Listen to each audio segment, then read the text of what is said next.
Muito boa tarde, Brasil. Vamos falar um pouquinho de política? Mas a gente vai falar um pouquinho diferente hoje, de uma maneira um pouquinho diferente. A gente vai, sabe, eu tinha observado tanto, mas tantos políticos brasileiros, os tropeços constantes, né? De manhã fala uma coisa, à tarde já fala outra. Isso se não for daqui a pouco. O cidadão entra com um determinado projeto ou faz um determinado decreto, daqui a pouquinho ele tem que voltar atrás.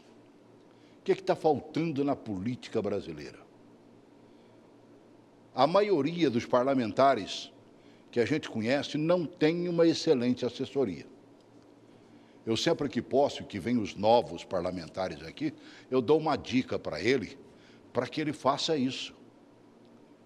Cito um dos raríssimos que fazia bem uma assessoria do seu mandato, que é o Chico Leite, que lamentavelmente não foi eleito, concorreu ao Senado e não chegou a uma eleição. Vai fazer falta para nós. Ele tinha uma assessoria das mais perfeitas. Tinha lá jornalistas, um jornalista que é cientista político, e fazia a coisa acontecer. Nós vamos falar hoje exatamente sobre isso no programa. Consultoria política e manutenção de mandato. Muitos deles vão para o caixa-prego porque não fazem a verdadeira manutenção do seu mandato. Falam besteira, tropeçam na língua e às vezes caem porque falou demais. Para fazer um programa como esse, eu tenho que falar com alguém que conhece de assessoria política, sobretudo, como ninguém, que é o meu amigo Rócio Barreto, cientista político. Seja bem-vindo, amigo. Boa tarde, Celso. Boa tarde a você de casa. É sempre um prazer enorme poder estar aqui conversando com você, Celso. E agora com um tema necessário e urgente para a categoria política, né? A gente fala que há necessidade de um especialista, tanto nas eleições como na manutenção do mandato. Você falou aí em relação a políticos que estão tropeçando, e muitos deles, Celso, inconvenientemente, por falta de alguém que faça o trabalho necessário. A gente está vendo aí, uma senadora eleita em 2018, já foi cassada. Aqui em Brasília corre o risco de um deputado federal e um deputado distrital ser cassado, eleitos agora, em 2018, por tropeços. Esses aí tropeçaram nas campanhas por prometer indevidamente o que não devia e por faltar alguém que conhecesse de política, os trâmites da propaganda política e de tudo mais necessário para que ele pudesse ser eleito. Eleitos agora, no final do ano passado? Eleitos agora, em 2018. Assumiram agora no começo do ano de 2019. Assumiram agora no início de 2019. E já foram cassados. Uma senadora, Mato Grosso, inclusive do PSL, e aqui no Distrito Federal, um deputado distrital, que pode ser cassado, já foi cassado no TRE, recorreu ao TSE, tentando manter o cargo dele por um tropeço bem pequeno, coisa pequena, coisa que poderia deixá-lo para trás, tendo em vista que se tivesse alguém numa assessoria ali tomando conta disso, não faria o que ele fez. E faria instruindo. Não faria. Aliás, nem foi ele quem fez. Exatamente. Foi alguém da campanha dele, né, que reuniu os seus funcionários. Ele é dono de uma empresa. Isso. E quase que, como diz, eu sei em quem vocês vão votar. Exatamente. Eu tenho como consultar. Quem não votar em... Exatamente. Ele é um empresário, tem uma empresa de terceirizados que presta serviço para o serviço público e com cadastro de todo mundo. Ele fez uma lista de onde esse pessoal votava e sabia, depois de dar a eleição pronta, ele pegava o relatório e saberia quantos votos teve em determinada zona e em determinada seção. Se não tivesse o correspondido, ele iria demitir todo mundo daquela seção que não teve os votos correspondentes. Eu, como detesto não dar nome aos bois, né? Eu acho terrível fazer jornalismo e citar alguém ou... Não. Quer dizer, a senadora é a Selma Arruda. Sim. Do PSL do Mato Grosso. PSL do Mato Grosso. Essa foi cassada. Foi cassada. O distrital que você está falando é o Zé Gomes, Zé Gomes, do PSB. PSB aqui do Distrito Federal. Exatamente. Empresário, foi bem eleito. Bem E eleito. eu acho que nem precisava fazer aquilo que o cara fez com os funcionários da casa. Não precisava, bastava ele pedir um apoio, coisas nesse sentido. Não ameaçar as pessoas em caso de demissão, porque isso é você constranger as pessoas.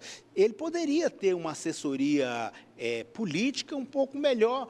Talvez a assessoria ficasse mais barata do que ele fazer uma campanha dessa natureza. E temos também o deputado federal. Quantos programas nós não fizemos aqui antes das eleições? Muitos. Você, aquela senhora.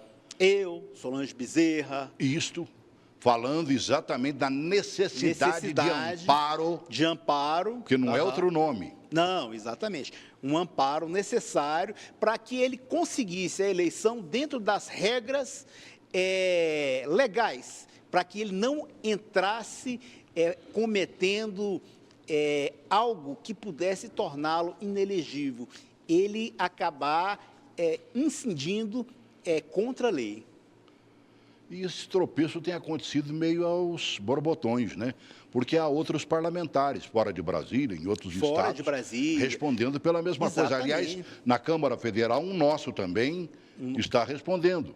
Exatamente. Né? Ele é um candidato, Celso, que eu costumo falar assim, que é um candidato reality show. Esses influenciadores digitais que tem no YouTube, no Facebook, ele fazia vídeos comparando como é a vida aos Estados Unidos e a vida no Brasil. Até porque ele morava lá. Ele morava nos Estados Unidos. Ele se elegeu praticamente através de vídeos, mandando vídeos e sendo postado aqui para os brasileiros. Então, esse candidato, ele errou porque ele não tinha uma assessoria que pudesse dizer para ele que o que ele estava prometendo naquele momento era contra a lei. E o que você bota na rede social, o que você bota na internet, é de todo mundo. Você postou ali, já era. Mesmo que você poste e com 30 segundos depois você tirou, alguém pode ter visto e alguém gravou aquilo ali, printou, gravou a sua fala e aquilo ali já é suficiente para que você perca o seu mandato. Quem é esse? Como é o nome do parlamentar do Distrito Federal? Você lembra o nome dele? É Luiz. Dos Estados Unidos. Exatamente. Luiz Marinho, alguma coisa uma coisa sentido. assim. Eu não me recordo o nome dele. Sei que o Paulo Fernando é que entrou na Justiça Eleitoral, advogado demonstrando Paulo Fernando. erro. Exatamente. Né? E ele vai ter que responder por esses erros, evidentemente. Inclusive, há a possibilidade do Paulo Fernando ocupar a vaga dele, caso os votos sejam cassados. Também. Os votos ali há um jogo. O Paulo inutilizados. tentou me explicar e eu não sei direito. Exatamente. Eu sei se os votos forem contabilizados, acontece uma coisa. Se os votos forem cassados, acontece outra. Exatamente. Porque se for contabilizado, exatamente. entra exatamente na coligação que ele participou. Agora, nos pequenos municípios brasileiros tem se repetido a mesma coisa. Sim, Celso. Há inúmeros vereadores que já cassados, outros na linha de cassação. Por que isso? Hoje qualquer pessoa pode registrar isso, um erro? Sim, pode Se é o cidadão lá na cidadezinha do interior, para não dizer aqui na capital, em plena capital da República, é o cidadão entregando lá uns bujões de gás ou prometendo, olha, eu vou fazer isso para o metrô.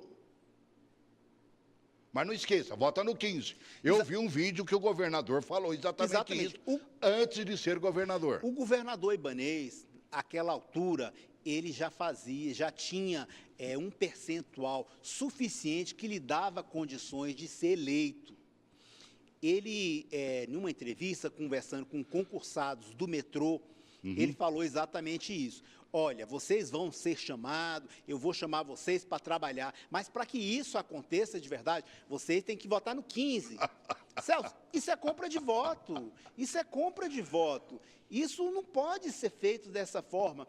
Se ele tivesse um assessor ali, o camarada tinha que entrar na frente. Não, governador, você não pode, puxava ele e pronto. Talvez no calor da emoção ali, ele empolgado na campanha, alguma coisa, mas teria que ter alguém ali ao lado dele toda hora. Rapaz, até conversa pelo celular, ele não pode ter conversa nesse Eu fico sentido. imaginando com essa parafernália eletrônica que você tem à sua disposição, e o negócio fica na palma da mão. Hoje você está refém de uma série de fatores aí que poderão complicar a tua vida. Sem dúvida. Eu falava, por exemplo, de vereadores, até na pequena cidade brasileira, no pequeno município, né? Ora, tem sempre alguém gravando alguma coisa. O celular hoje ou fotografando, sei lá. Todo canto. Exatamente. Celso, eu vou falar de um político aqui, eu não quero falar o nome dele. Esse político já morreu, é um político experiente, foi um verdadeiro coronel. Esse político fazia reuniões da seguinte forma: vamos conversar algo sigiloso? Você vem para minha casa, a gente toma um banho de piscina e no meio da piscina a gente conversa, de uma forma que ninguém possa ver as nossas bocas. Eu vou conversar com você, eu falo assim: dentro da piscina não há como você levar nenhum tipo de grampo, a água pela cintura, acima da cintura, e eles conversavam dessa forma. Ele morreu, ele era precavido, acho que ele nunca caiu em situação dessa forma. Caiu numa situação um pouco mais difícil. Não seria exatamente por falta da parafernália que grava tudo? Hoje um botão de camisa é uma câmera. Isso é uma câmera, exatamente. Uma caneta que você coloca no seu bolso. Aham. Aqui em cima da caneta está uma câmera. Filma com áudio também. Aqui, óculos, eu vi óculos, né? Os óculos. Também com uma câmera disfarçado que você nem percebe. Não percebe. Exatamente. Você faz e áudio e vídeo. Exatamente, áudio e vídeo. Então a pessoa tem que se precaver, Celso, tem que se precaver com o que vai falar e com quem vai falar. Mesmo que você pense daquela forma, você não pode agir dessa forma. Então, os políticos precisam ter uma análise política de forma adequada, uma análise de risco, fazer um diagnóstico para saber se vale a pena trabalhar dessa forma. E aí, em diante, ele começa a fazer sua campanha e permanecer no seu cargo caso seja eleito. Porque muitas pessoas eleitas perdem o mandato de graça. Trabalhou, fez a campanha, tudo direitinho, como manda o figurino, porém cometeu equívocos que poderiam ter sido evitados e, no entanto, são castados e tudo vai por água abaixo. Não, e depois de eleito, pior ainda, né, Pior ainda. Nós até agora praticamente falamos muito do que aconteceu nas eleições. Nas eleições, exatamente. E que acabou tirando o mandato de uma senadora, de uma senadora, um deputado. exatamente. Dá para tirar, pode tirar de um deputado distrital, de um deputado federal. E muitos outros que... Mas, por exemplo, eleito, o prefeito de São Caetano do Sul. Sim. O Zé Auric, se não me engano. Júnior. Ele foi cassado. Foi cassado. O que ele fez que ele tropeçou tanto assim? Celso, ele trouxe o pessoal que trabalhava com ele, exigindo que esse pessoal fossem a um evento da esposa dele, certo? Para garantir um contraste visual, e nesse contraste visual dar oportunidade de que ela conseguiu mobilizar muita gente. Esse é o de São Caetano? É, de São Caetano, né? Não, porque tem um de Camaragibe também, que esse aqui é o como é que chama? Que queria que o pessoal da prefeitura fosse no evento da linda esposa dele. Exato, quer ver? Bota esse vídeo aí, por favor. Eu queria falar para todo mundo do Tropão, todos os carros comissionados que estão no grupo, o prefeito Meira, que aqui está falando, eu quero convidar todos os carros comissionados, agora meio-dia, de frente ao trio, onde vai cantar a minha noiva, Tati Dantas. Eu quero todos os carros comissionados para que a gente possa participar do evento e dar força, porque, inclusive, irei usar da palavra e vou falar com o povão que está lá. Eu sei que tem gente de fora, né? Esse Troinha vai trazer muita gente do Recife, de São Lourenço da Mata, de Carpina, da região metropolitana de Jaboatão, de Olinda. Então eu queria, além do povo de Camaragibe que vai estar presente, eu quero todos os carros comissionados, vou fazer um cordão de isolamento ao redor do trio só para ficar os carros comissionados. Então, por favor, divulguem, multipliquem, a gente vai filmar e eu vou contar quantos carros comissionados foram até o evento.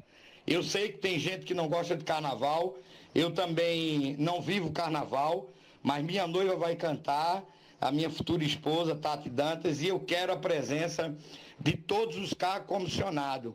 Vai lá para dar presença, depois que ela cantar as músicas dela, tá todo mundo liberado. Só tá o áudio, né, e o rosto É dele. verdade. A danadinha da noiva é bonita, mina. É, Né? exatamente. O velhinho deve estar apaixonado. Mas o Exato. Ministério Público lá de Pernambuco já começou a tomar atitude, Não, né? exatamente. Abriu investigação. Esse de Pernambuco foi a questão de convidar os cargos comissionados da prefeitura para estarem Se ele presentes. tivesse convidado, eu dava um jeito. Ele intimou mesmo, né? Não, exatamente. Ele convidou de forma intimada, porque era um cargo comissionado, né, de livre provimento, e que ele nomeia e exonera como ele quiser. O de São Caetano do Sul, Celso, eu me recordei agora, é a questão dele ter sido pagar mensalim para que os vereadores votassem a favor do projeto dele. Essa questão do mensalim, isso é algo que a gente vê em diversas prefeituras, governos e até dentro da presidência da República a gente vê o pagamento de mensalim, mensalão, mesadinha. É uma questão de manter ali a maioria dos votos. Hoje a gente está vendo aí no governo Bolsonaro a questão da reforma da Previdência. Caso ele não negocie com o Congresso, especificamente com o Centrão, ele não vai conseguir aprovar a reforma da Previdência. E se conseguir aprovar a reforma da Previdência, vai ser uma coxa de retalhos, completamente costurada, e não vai dar a receita de 1.200 bilhão que ele gostaria que tivesse no prazo de 10 anos. Agora a gente volta ao tema do programa, que é exatamente a consultoria política e a manutenção de mandato. Perfeitamente. Ele tem que fazer isso muito bem feito, né? Tem que fazer, porque já não só ele, como qualquer outro titular Aham. de prefeitura, de governador, o próprio presidente da República, que se acontece um tropeço, nós vimos tropeços semelhantes, tiraram o presidente da Câmara, Aham. que está preso. Perfeitamente. Nós vimos dois governadores, aliás, dois presidentes da República, Dois presidentes. ex-presidentes da Aham. República, que também tiveram seus tropeços. Praticamente todos os governadores do Rio de Janeiro. Rapaz, aquilo ali Praticamente meu todos. Deus. Ali, Celso, é por falta de uma gestão eficiente da Assembleia Legislativa, que os deputados são eleitos para fiscalizar os gastos do governo, são eleitos para legislar dentro da esfera a qual eles foram eleitos, seja estadual, municipal, federal, e, no entanto, eles querem passar disso daí para conseguir algo mais. Deputados, vereadores que não representam a população e não estão suficientes com o salário ao qual elas estão recebendo por mês. Aproveita de verba indenizatória, aproveita de verbas de gabinete. A gente viu agora há pouco deputados que nomeavam assessores parlamentares, nomeavam por um salário de R$10 mil e, no entanto, a pessoa que trabalhava com esse cargo recebia apenas 2. Os 8 mil ela devolvia para o dono do parlamentar, ou alguma pessoa que trabalhasse por conta disso. Isso é ilegal e fez com que todo mundo fosse caçado. Então, não tinha a questão de uma consultoria o bastante para dizer que aquilo estava errado e que esses exageros iam acabar com o mandato dele. Uma hora ou outra, ele iria ser pego por alguém que estava ali fiscalizando e que sabia desses abusos. Então, não havia alguém que cuidasse da manutenção desse mandato. Porque, veja bem, Celso, você construir uma imagem é uma coisa. Agora, você manter a sua reputação é completamente diferente. Agora, há pouco eu conversava ali com o Ronaldo e a gente falava exatamente isso, da sua reputação. Você, como jornalista, permanece nesse estilo. A sua reputação é essa. É fazer um jornalismo de verdade, consciente e que as pessoas entendam. Claro. Isso é a reputação. O Ronaldo me conhece há o quê? Há uns 50 anos, mais ou menos? Que eu conheço ele já faz mais disso. Não, Ronaldo eu não Meu vou nem falar o que Deus você do céu, falou né? do Ronaldo, né? Um dos fotógrafos principais de Brasília. Repórter para não dizer o fotográfico melhor. mais conhecido de Brasília. Vamos pegar. Você acabou de falar, por exemplo, que às vezes você busca uma certa assessoria, confia nessa assessoria. Você pensou, por acaso, no Flávio? Bolsonaro? Pensei no Flávio. Quando eu me referi à mesadinha e à partilha do salário dos servidores, eu pensava O Flávio fez uma especificamente... entrevista agora por esses 2 dias e acabou, na minha opinião, ele se fez um pouquinho de réu confesso. Sim, exatamente. Porque ele se arrepende de ter confiado no seu assessor. Olha, melhor do que eu falar, coloca ele falando aí, é o vídeo número 3, coloca aí para mim. Onde está o Queiroz? Como é que eu vou Por saber que onde ele está o não Queiroz, fala? gente? Ele tem um CPF, eu tenho outro. A última vez que eu falei com o Queiroz foi logo após ele fez a cirurgia do câncer, né? Que eu liguei para saber se estava tudo bem e tal, e nunca mais falei com ele, não sei onde ele está, não tem informação de onde ele está, da família, não tem nada. Eu não posso ficar sendo cobrado, né, para exigir uma postura dele. Né? Ele tem a vida dele, ele tem os advogados dele, não tem nada a ver comigo. Mas ele trabalhou É claro, né? ele tinha minha confiança, ele tinha minha confiança. Na época ele tinha minha confiança. Ele não tem mais? Está demonstrando que não era merecedor dela, né? Logo no começo, né, quando começou a surgir tudo, foi uma grande bomba para todos nós, inesperada. Né, e ele falava que não tinha nada de ilegal, né, que iria comprovar tudo, era coisa da família dele que depositava na conta dele. E assim, deixei ele com a palavra. A demora dele em se pronunciar me atrapalhou muito. Né, eu fui sendo fritado enquanto ele não falava nada. E eu não podia obrigar o cara a ir ao Ministério Público ou ir para a imprensa, eu não podia fazer isso. O Queiroz tinha muita autonomia dentro do gabinete para escolher as pessoas, principalmente aquelas equipes que eu chamo de rua. Ele que geria isso tudo. Né, e aí talvez tenha sido meu erro de confiar demais nele. Ele pedia, pô, chefe, dá para colocar aqui a minha filha para trabalhar? Já que meu gabinete sempre foi muito enxuto. Minha equipe sempre foi muito enxuta. A nossa campanha é muito enxuta, é muito barata. Sabe? Então, ele abriu o espaço no gabinete, ele na confiança me pedia, eu deixava, não pode ir, monta a sua equipe aí, não tem problema. E aí? Pode acontecer alguma coisa com o Flávio? Não? Pode sim, Celso. É porque, veja bem o seguinte, ele fala que confiava demais no Queiroz. É a pessoa que estava fazendo assessoria para ele ali. Então, ele deu uma espécie de carta branca ao Queiroz. Mas quem assinava a nomeação dos funcionários e a responsabilidade de todo o gabinete era dele. Ele que mandava no Queiroz, ele que nomeou o Queiroz e ele que nomeou todas as pessoas que estavam envolvidas nessa divisão de salário, nessa espécie de mesadinha. Então, isso aí, ele está com problemas ali. Então, ele pode perder o mandato dele por conta disso, porque isso aí é corrupção. É você se aproveitar do salário de outra pessoa em seu benefício. Talvez ele não tenha pego R$10 do salário dessas pessoas. Pode ser, talvez ele tenha confiado demais no Queiroz. Mas isso não é o suficiente. Chegaram a falar, inclusive, que os recebimentos é porque ele emprestava dinheiro. Exatamente, porque ele é o detentor do mandato, ele que é o dono do mandato, ele foi eleito para isso. Então, ele deveria ter nomeado pessoas que fossem confiáveis dele e que essas pessoas pudessem administrar o mandato dele de forma eficiente e que não acontecesse nada em relação a isso. Eu particularmente, nunca trabalhei com político.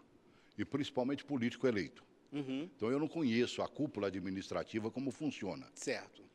Mas um chefe de gabinete, por exemplo, ele não é quase tudo isso, não? É tudo isso. Ele teria que ter uma experiência na ciência política, na sua assessoria de comunicação. Perfeitamente, Celso. Tem que fazer uma... Não teria que passar tudo por isso por um chefe de gabinete, não? Possivelmente o chefe de gabinete era alguém que pudesse estar ligado também ao Queiroz e fizesse parte do esquema. Eu não o conheço, não sei se assim foi, mas partindo do princípio da sua pergunta de que o chefe de gabinete é responsável por tudo isso, ele estava sabendo do que estava acontecendo ali. Ou, no mínimo, não prestou atenção, foi relapso. Ou passou desapercebido, o que é muito difícil, Celso. O que é muito difícil completando a sua pergunta aí, a comunicação política é necessária para que todo parlamentar se mantenha, porque não adianta ele estar lá, trabalhar, fazer e as pessoas não saberem. A pessoa cai no esquecimento dali. Anteontem, Dia das Mães, eu recebi uma mensagem de um parlamentar conhecido nosso no meu celular. Parabéns pelo Dia das Mães. Eu não sou mãe.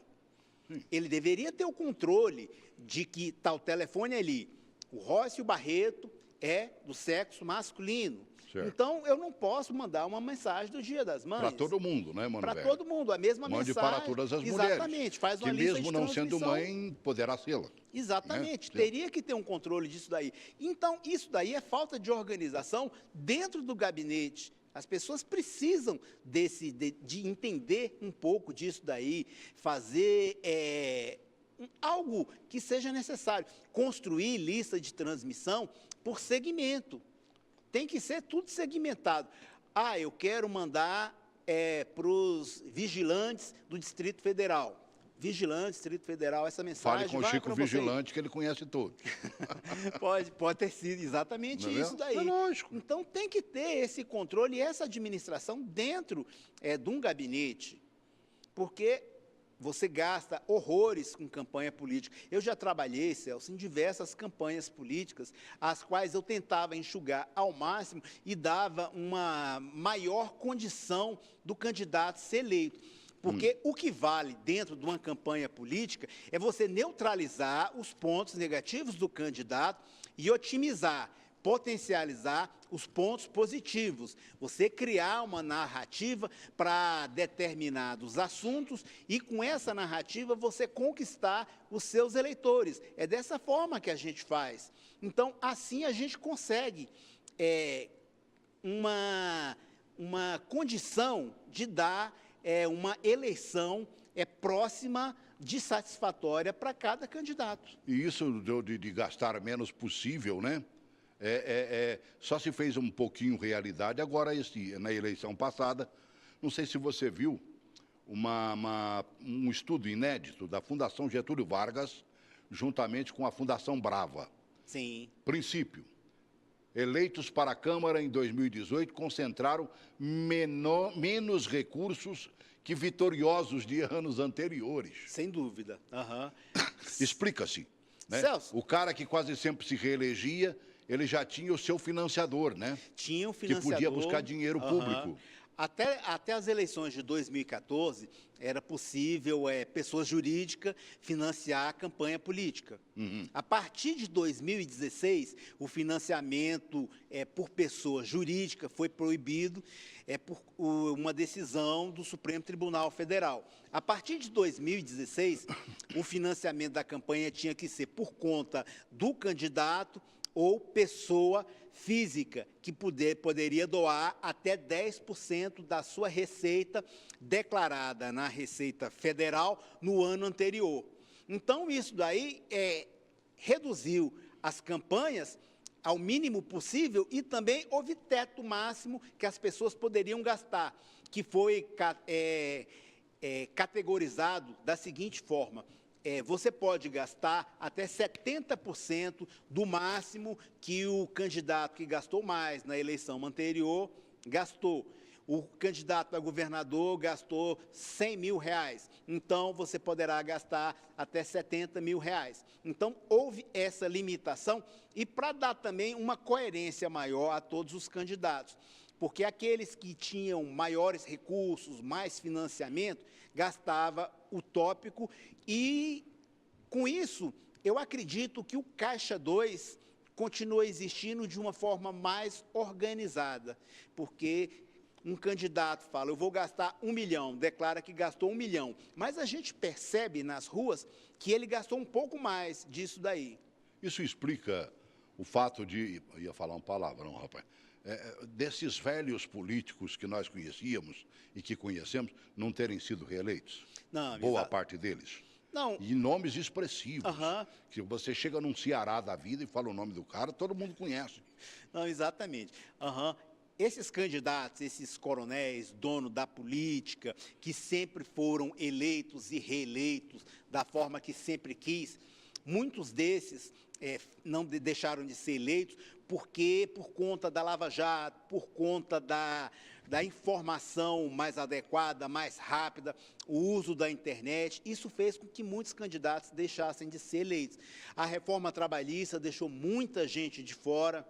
A formação, ia falando uma coisa aqui, a formação de pessoas que estavam ali aguardando um mandato um pouco mais honesto, pessoas que votaram pelo arquivamento das denúncias contra o presidente Temer.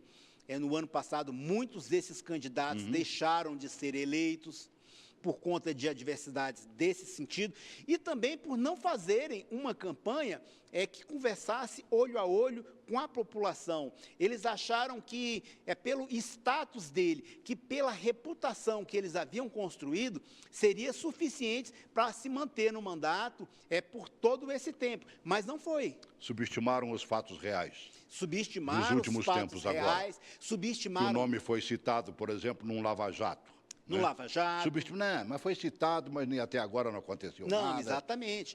E aí equivaleria, talvez, o peso de uma boa assessoria política. Uma né? boa consultoria, Celso, porque a gente fala, usa nas campanhas políticas que a gente tem que ter determinadas vacinas.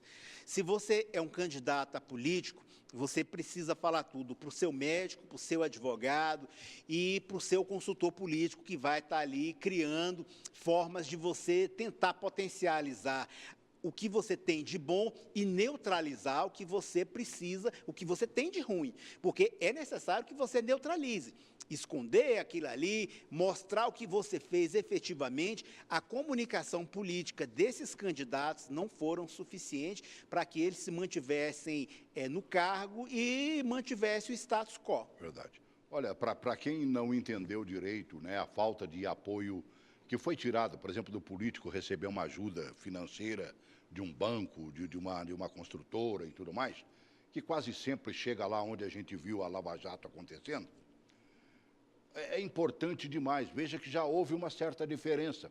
Essa pesquisa da Fundação Getúlio Vargas, juntamente com a Fundação Brava, mostra, vou só ler uns tópicozinhos aqui, ó. O último pleito foi o primeiro em que se observou queda na concentração de recursos pelos que conquistaram o cargo. De 2002 a 2014, os deputados federais eleitos responderam por uma média de 62% de tudo o que foi gasto numa campanha. Em 2018, 4 anos depois, esse percentual caiu para 44%. Eram 62%, caiu para 44%. Mas ainda foi reduzida pela metade a disparidade entre os gastos de homens e mulheres, considerado todos os candidatos. Em 2014, os homens gastaram 1 bilhão e 200 milhões a mais. No ano passado, eleição de 2018, a diferença ficou em cerca de 550 milhões, abaixo da metade. Verdade. Então... E você ainda acredita que possa ter tido Caixa 2? Não, eu não tenho a menor dúvida que o Caixa 2 continua existindo. E ainda mais para políticos tradicionais, como você citou aí, que não estão acostumados. Eu faço consultoria política para um deputado federal, Celso. Hoje ele está como deputado federal porque ele está como suplente. Certo. Ele não foi eleito dentro da quantidade de vagas. Ele já foi eleito 5 vezes dentro do seu estado e especificamente dentro do seu município. O partido dentro do fundo partidário ali e do fundo específico para eleições passou para ele R$1.800.000. Ele não conseguiu ser eleito com essa receita, R$1.800.000. Ficou numa primeira suplência, menos mal. Ficou na primeira suplência, mas não foi eleito, devido às tradições da velha política. Eu falo isso para ele da mesma forma que eu estou falando isso para você. Olha, você não foi eleito por conta disso, você não trabalhou isso. E eu comecei a fazer a consultoria para ele agora, após ele estar no mandato. A campanha política dele, eu não trabalhei com ele, e foram outras pessoas, e ele falou, se eu estivesse trabalhando com você, eu teria gastado menos, teria devolvido o dinheiro para o partido, e o resultado poderia ter sido melhor. Mas, como são as coisas, né, Celso? Devido às circunstâncias, não foi possível que acontecesse isso. Então, é algo que você tem que fazer um gerenciamento mais profundo, mais específico, mais trabalhado, fazer um diagnóstico suficiente para saber se é necessário fazer aqueles gastos, você fazer uma análise de risco. Porque o que eu costumo falar para as pessoas com quem eu trabalho é que é necessário você fazer um diagnóstico. Desse diagnóstico, a gente vê o eixo de campanha e depois se faz uma análise de risco para saber quanto é necessário e se é viável você se candidatar para aquele cargo em determinado momento. Eu busquei alguns vídeos, né, para tentar ilustrar um pouco mais, né? Como nós mostramos do Flávio, mostramos, né, o do prefeito lá que queria que a moçada fosse lá ver a futura esposa dele, noiva dele. Né, cantar no trio elétrico. Né? Tem um do Lula que eu separei aqui, que eu queria que você ouvisse, são menos de um minuto. Né? Mas uma coisa, para mim, na maioria dos vídeos que eu vi, há uma confusão generalizada e de gente boa, achando que consultoria política é assessoria de imprensa. Não, de forma nenhuma. Mas 90% dos vídeos chegavam nessa conclusão. Sim. Uma coisa é uma coisa, outra coisa é outra coisa. Uma coisa é uma coisa, Celso. É porque eu costumo dizer, eu faço um comentário sobre economia muito raso, porque eu não tenho as ferramentas de um economista. Sim. Eu converso com você, mas eu não tenho as ferramentas do jornalismo, porque eu não sou formado em comunicação social e em jornalismo. Embora milite na área de comunicação. Isso, dentro da área de comunicação, mas é como eu costumo falar para as pessoas, eu sou debatedor e sou ousado. Eu gosto de debater certos assuntos, mas eu não tenho aquele traquejo do jornalista. Eu costumo debater diversos assuntos nesse sentido.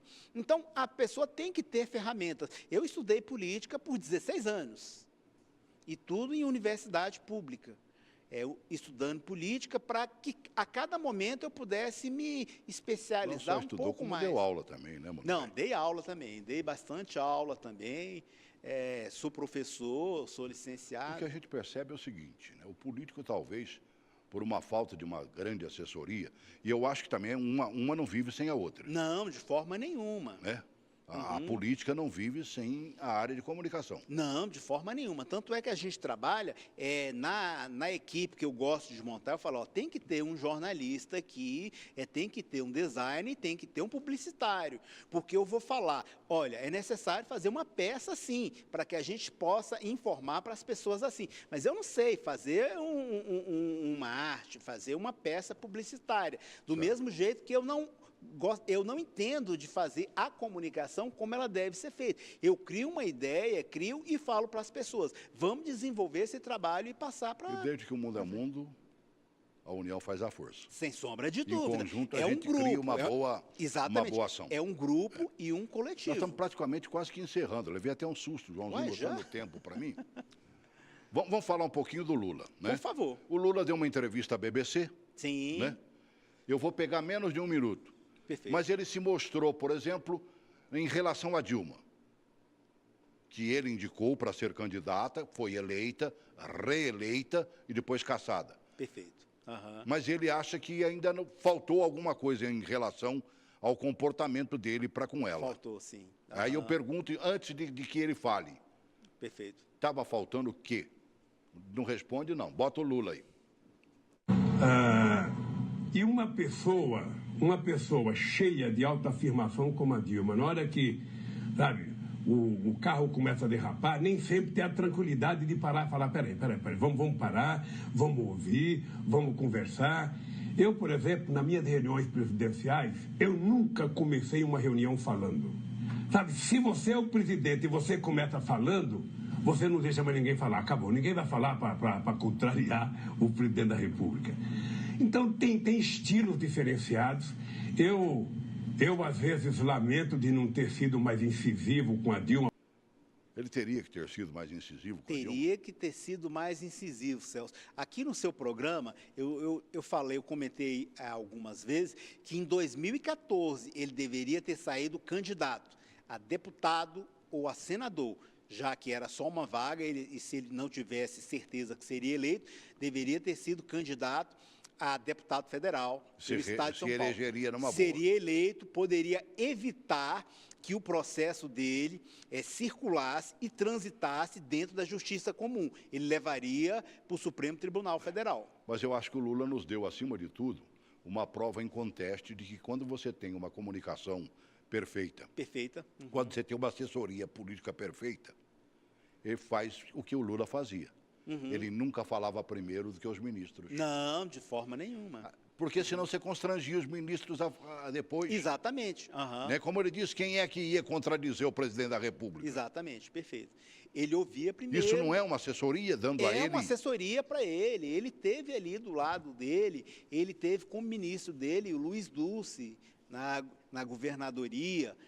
E teve diversos ministros que trabalhavam diretamente com ele e conversava a língua dele. O Lula foi bem assessorado. O Lula, em relação ao governo da Dilma, quando ele fala que deveria ter sido mais incisivo, e com relação à renovação do mandato. Ele, nessa mesma entrevista, ele falou que quis dar mais espaço para a Dilma, para que ela fizesse o trabalho dela, não quis se envolver um pouco mais. Já em 2016, no início de 2016, ele, ouvindo a orientação de um cientista político, Carlos Alberto, ele pediu que fosse indicado a ministro da Casa Civil. Já era tarde demais para isso e fez piorar a situação nesse momento. Para arrematar, nós estamos vivendo um momento complicado dentro do governo brasileiro que ainda não conseguiu se estabelecer. Entrou com uma avaliação muito positiva, com uma grande esperança do povo brasileiro e que, lamentavelmente, eu tenho visto ela ser decrescente. Sim. Você pega a desaprovação do Bolsonaro, segundo a XP e PESP, tem gente que fala XP, né? Entendeu? Mas meu é X. Eu sou brasileiro, caramba, né? Em janeiro, o índice dos que consideravam o governo do presidente ruim ou péssimo era de apenas 20%. No período, a aprovação caiu de 40% para 35%. Aí a XP traz novos dados aqui, né? Desaprovação, como eu disse, cresceu de 20% para 31% de janeiro a maio deste ano. Janeiro, fevereiro, março, abril, quer dizer, 4 meses depois, contando os dias de maio. O que a gente faz para reverter isso? Está faltando o quê? É uma assessoria. Está faltando uma consultoria para ele, uma consultoria política para ele, urgentemente. Celso, eu comentei com você uma vez que o primeiro escalão do governo Bolsonaro teria que tirar pelo menos 6 ministros para que o governo começasse a dar notório saber e para a população de forma relativamente positiva.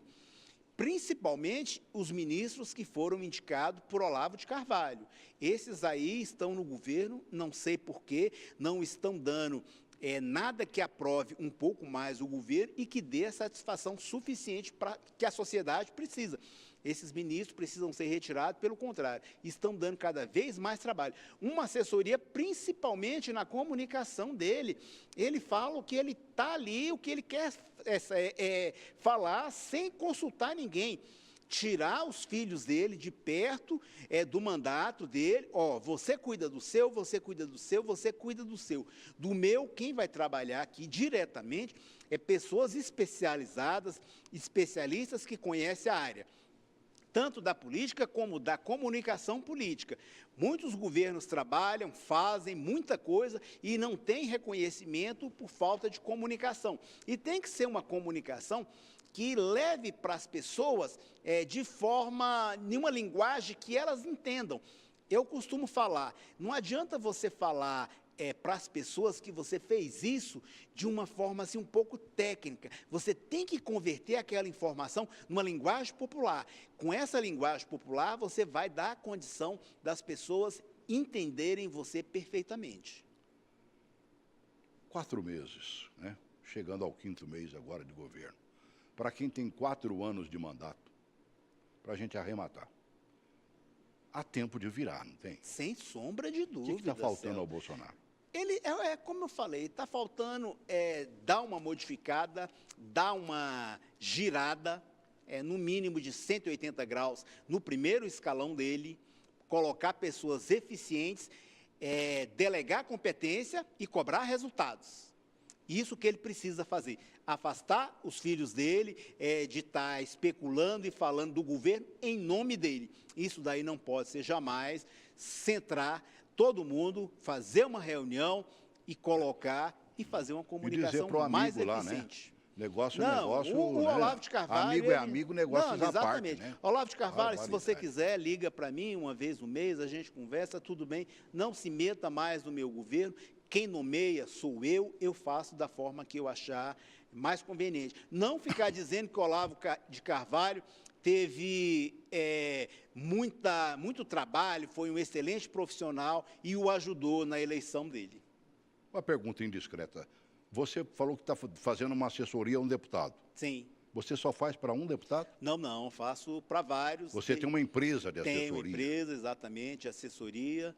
Eu tenho outros sócios que também trabalham da mesma forma. Todos são cientista político e sociólogo da UNB. Uma turma boa, hein? Não, exatamente. É porque a gente sempre faz um trabalho. Você faz isso durante o mandato ou pensando nas eleições? Eu faço para eleições, eu trabalho para candidatos que querem conhecer melhor e trabalhar o seu mandato, eu faço diagnóstico para saber se é viável a eleição dele e também trabalho durante a campanha. Depois dele eleito, faço pela manutenção do mandato dele, seja prefeito, governador, deputado, senador, presidente da República. Um dos meus sócios estava fazendo um trabalho para um ex-presidente da República. Estava trabalhando dessa forma e a gente faz essa manutenção do mandato e faz o trabalho para as eleições. Essa é a nossa consultoria política que a gente vem trabalhando aí para dar uma firmeza e uma profissionalização. E sempre no viés da ética e mostrando um pouco mais que é possível fazer um mandato mais barato, mais honesto e que dê uma satisfação para as pessoas, aquelas que empreenderam o que elas têm de mais valioso, que é o voto e o tempo que elas liberou para esses candidatos. Uma pergunta já estourou, mas vem na cabeça, nós vamos ter eleições o ano que vem. Sim. Para prefeitos. Para prefeitos. O prefeito que pensa em evoluir politicamente, serei prefeito, serei um deputado estadual, serei um deputado federal, possivelmente um governador. Ele já tem que pensar nisso agora? Já deve estar pensando, Celso. Depois que houve a mini-reforma em 2015, o tempo de televisão, o tempo de campanha foi reduzido pela metade. Em tudo isso daí. Porém, nessa mesma reforma, foi criado o Instituto da Pré-Campanha. Essa pré-campanha você pode começar hoje, pensando nas eleições de 2030. Então, quem é candidato em 2016 já deveriam estar trabalhando há muito tempo. Quem chega primeiro toma água fresca e tem melhores condições de criar uma reputação necessária para ser eleito em 2016. Agora, também já não estão extrapolando, não? Aqueles que já se dizem futuros candidatos para presidente da República, por exemplo, já vi uma meia dúzia buscando aí, né? E pensando única e exclusivamente, ele vai deixar de governar, é governador de estado, caramba. Exatamente. Uhum. Não está cometendo um erro? Está cometendo um equívoco. Não é muito melhor ele ser o melhor governador do Brasil, exatamente, ou um dos melhores e se apresentar como candidato a presidente da República? E isso ele tem que ser cobrado pela população que o elegeu. Opa, eu elegi você, votei em você para que você ficasse no estado e fizesse um trabalho coerente. Foi dessa forma. Se a população não cobrar, ele vai deixar o vice lá, vai deixar pessoas trabalhando para ele e vai continuar viajando pelo Brasil para ficar cada vez mais conhecido. Tá certo. Bom te ver. Obrigado, Fizemos um programa diferente hoje. Verdade. Né? Os futuros candidatos que estavam nos acompanhando, né? Pensa seriamente nisso. Sem assessoria, você não vai chegar a lugar nenhum. Obrigado, Celso. Exatamente. Os que já estão governando, querem galgar um posto a maior, bote uma assessoria funcionando aí. E a assessoria não é única e exclusivamente uma cabeça. São várias, pensando juntos. Obrigado. Obrigado, Celso. Obrigado. Grande abraço.